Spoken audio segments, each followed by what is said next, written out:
In the sport of MMA, each weight class has a champion. You have to beat the champion to become the champion. But what if that rule were absolute? Even if the champion left the organization to fight elsewhere? In the UFC's heavyweight division, there was once a rift. The champion left the organization to fight abroad, and in doing so took the conceptual UFC Lineal heavyweight championship with him. That is what determines who the Lineal champion is. So what exactly happened? Who is the true MMA heavyweight Lineal champion today? Here's a hint. Can you guess who it is? Let's follow the path. A path that begins with Mark the Hammer Coleman. In 1997, Coleman defeats Dan Severn to become the first UFC heavyweight champion.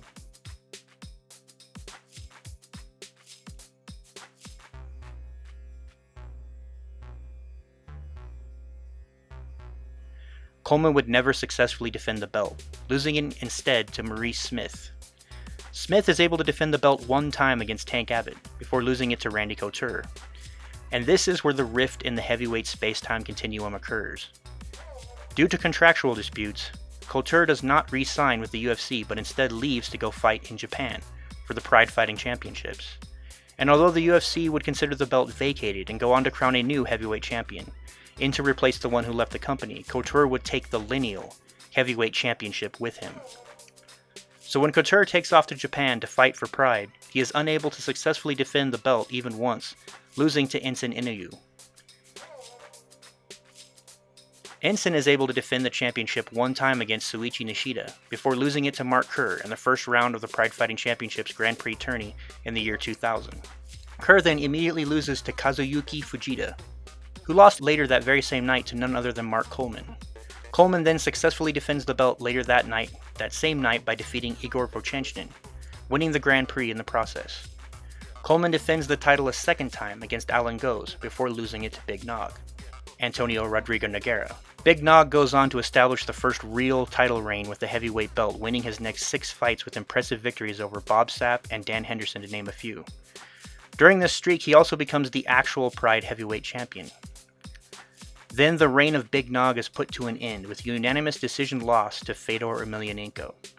Emelianenko then goes on to create a one-man dynasty under his own name, winning 18 straight fights in a row, and is able to remain champion for an astonishing 7 years before finally losing in the United States to Fabricio Werdum.